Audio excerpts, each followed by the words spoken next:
다음 주에는 특히 기업에 연동되는 이슈들이 많이 또 발표가 되는데 먼저 LG전자 얘기를 좀 해보겠습니다. 다음 주에 이사회가 예정돼 있는데 스마트폰 사업 관련한 내용들이 발표가 되죠. 네, 맞습니다. LG전자가 스마트폰 사업을 좀 축소하거나 매각하거나 또는 뭐 철수하겠다라는 뭐 그런 사업 조정을 하겠다라고 발표한 건 지난 1월인데요. 네. 계속 결론을 내리지 못하다가 이사회에서 다음 주에 좀 이런 내용을 결론을 내릴 것으로 보입니다. 알겠습니다. 자, 이렇게 철수할 거다 이런 보도가 나오면서 이번 주에 좀 LG전자 주가 영향을 많이 받았습니다. 결국은 철수로 가닥이 잡히나 봅니다.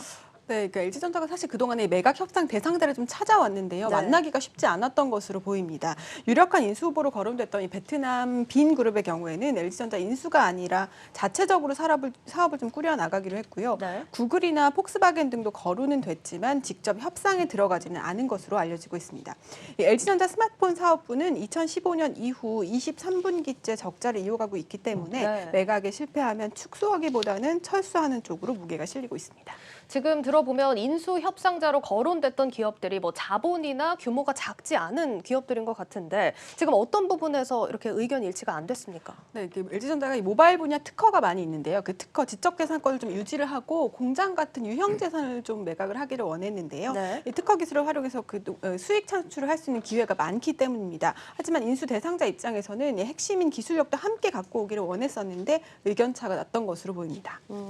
일단 이렇게 가닥이 좀 잡힌 것 같고요. 보도된 부분들을 살펴보면 이미 또 인력 재배치 같은 경우는 시작이 된 것 같더라고요. 네, 맞습니다. LG전자는 MC 사업부 정리하더라도 이 고용을 계속 유지하겠다라고 이미 발표를 했기 때문에 네. 이미 스마트폰 사업부의 전환 배치를 위한 사전 작업에 들어간 것으로 알려지고 있고요. LG전자는 이 해당 인력들을 미래 성장 동력인 전장 사업 그리고 배터리 부문 쪽으로 집중 투입한다는 계획입니다. 따라서 오는 5일 이사회에서 발표되는 사업 재조정 내용을 좀 주목해 볼 필요가 있겠습니다. 예, 다음 주 월요일 또 이사회를 통해서 관련 사안에 대한 공식적인 발표를 확인해 볼 수가 있겠습니다. 자, 그러면 이어서 또 주요 일정 자세하게 또 살펴볼 텐데 오는 7일입니다. 삼성전자의 1분기 잠정 실적 발표가 예정이 되어 있는데 시장 관심이 이쪽으로 많이 쏠리고 있는 것 같습니다. 네, 맞습니다. 그 7일이랑 8일 이 둘 중에 한 날을 잡아가지고 이제 삼성전자가 잠정 1분기 실적을 발표할 예정인데요. 네. 삼성전자의 잠정 실적을 발표로 이제 국내 증시는 이 실적 시즌으로 이제 들어가게 됩니다.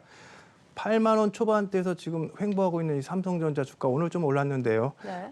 이 삼성전자 주가가 이번 어닝 시즌을 계기로 어떤 실적 모멘텀 통해 가지고 어떤 뭐 재상승의 기회가 될지 주목되는 대목이고요. 네. 일단 시장에서는 1분기에 한 8.8조 7천억 원 정도 영업이익 예상을 하고 있는데요. 일부에서는 9조 원이 넘어설 거다라고까지 이제 보고 있으니까 예. 진짜 요 예상대로 나올지 보셔야 될 것 같고 1분기는 이미 뭐 이제 시장의 주가에 다 반영이 돼 있다 이렇게 본다면 이제 2분기도 또 중요할 텐데요.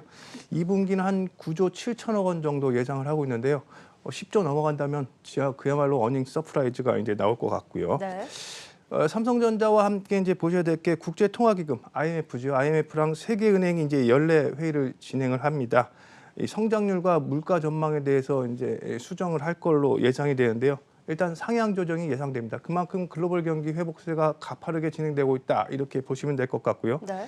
이런 것들이 국내외 증시의 추가 상승의 모멘텀이 될지 지켜보셔야 될 것 같습니다. 또 미국의 미 연준의 FOMC 회의록도 공개되고요. 이제 각종 실물 경제 지표도 이제 발표되는데요.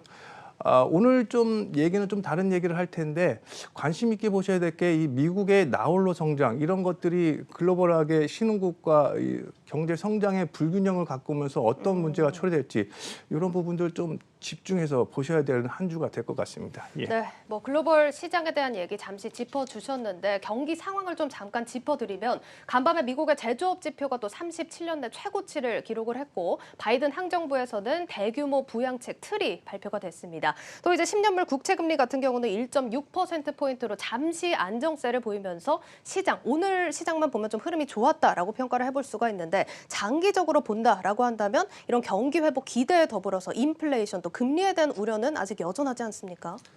예, 맞습니다. 이 관건은 이제 내일 발표된 미국의 이제 3월 실업률, 3월 고용 지표를 주목해서 보셔야 될 것 같은데요. 기대를 뛰어넘는 예상 외에 이제 고용 호재가 나올 거다 이렇게들 이제 신규 고용이 더 늘어날 거다 이렇게들 이제 보고 있는데요. 이렇게 된다고 하면 경기 회복에 대한 기대감이 그만큼 크면서요.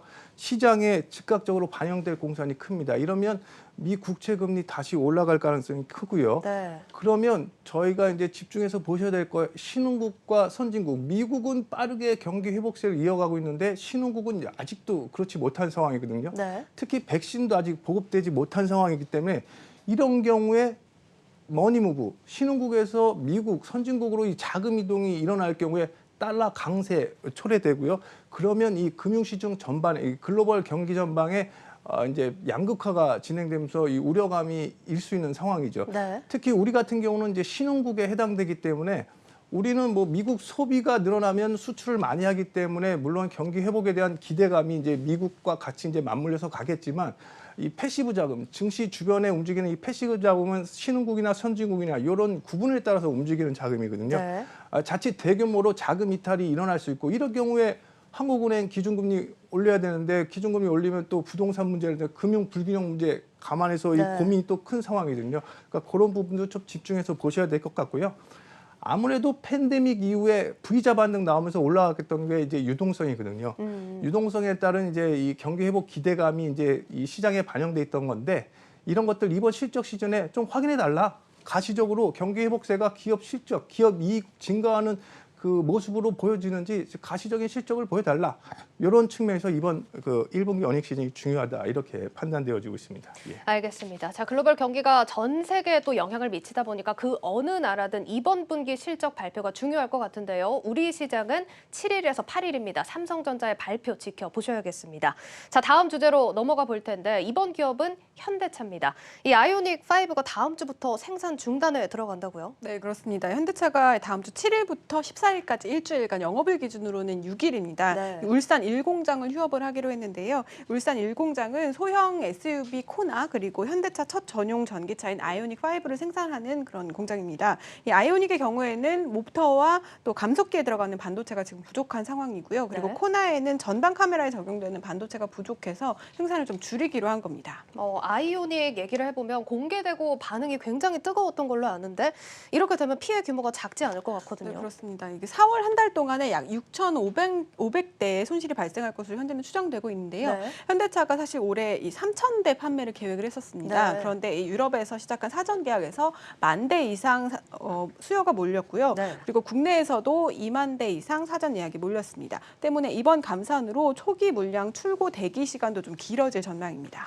업계에서는 뭐 3분기까지 수급 해소가 어려울 수 있다. 지금 이런 전망들이 나오고 있는데 지금 반도체 부족 현상이 어쩌다 이렇게까지 심각해진 겁니까? 네, 그러니까 단초는 이 자동차 업체들의 좀 수요 예측이 좀 잘못된 것부터 시작이 됐는데요. 네. 지난해 코로나가 확산되면서 이 자동차 업계가 매출이 줄어들면서 반도체 주문량을 좀 줄였습니다. 이때 이 업체들이 반도체 주문 그 자동차용 반도체 대신에요. 이 재택근무로 수요가 늘어난 PC와 모바일의 반도체 생산을 많이 늘렸습니다. 네. 이런 상황에서 자동차 판매가 또 늘어나면서 파운드리 업체들이 수익성이 좋은 IT용 반도체의 생산에 또 열을 올리기 때문에 자동차용 반도체를 생산을 좀 하지 못하는 상황이 된 겁니다. 네. 여기에 또 미국의 한파, 또 일본의 지진, 또 대만의 화재 등으로 파운드리 업체의 생산에 타격이 생긴 것도 이 수급에 영향을 미쳤습니다.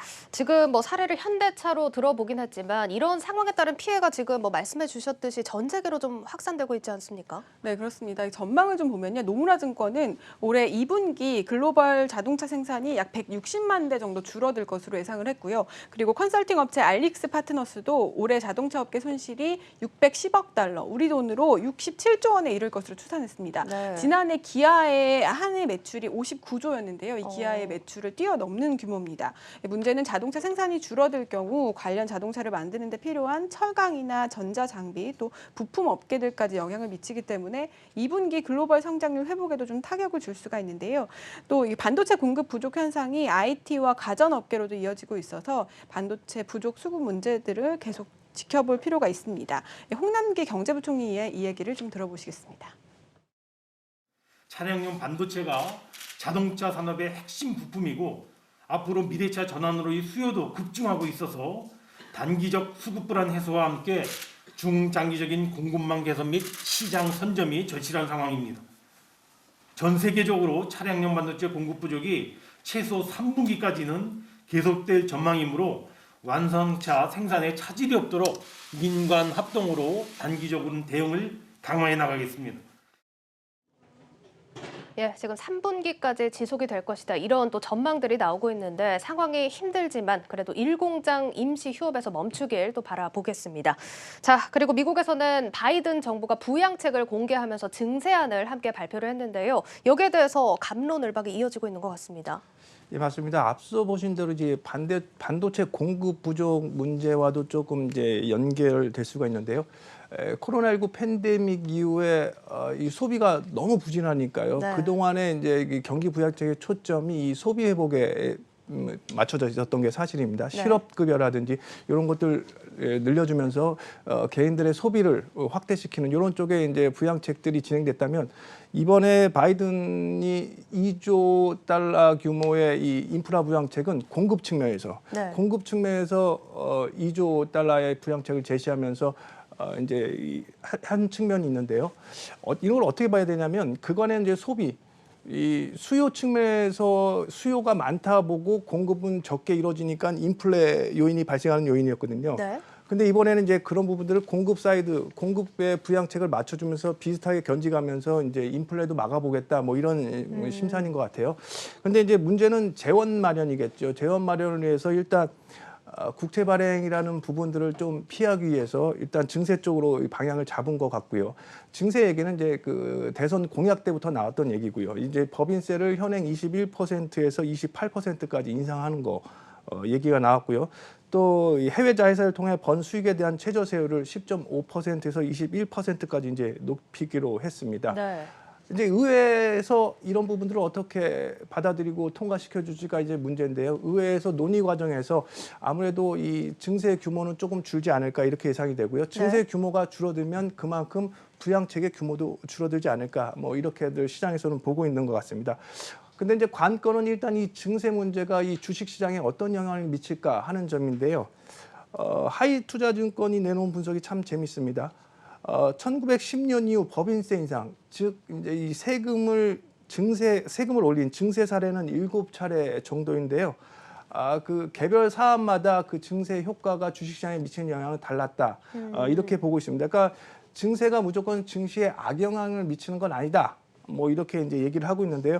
하지만 이번 증세는 30여 년 만에 이루어지는 거고 또 이제 증세 폭이 작지 않다는 점에서 조금 예의주시해라 이렇게 얘기를 하고 있습니다.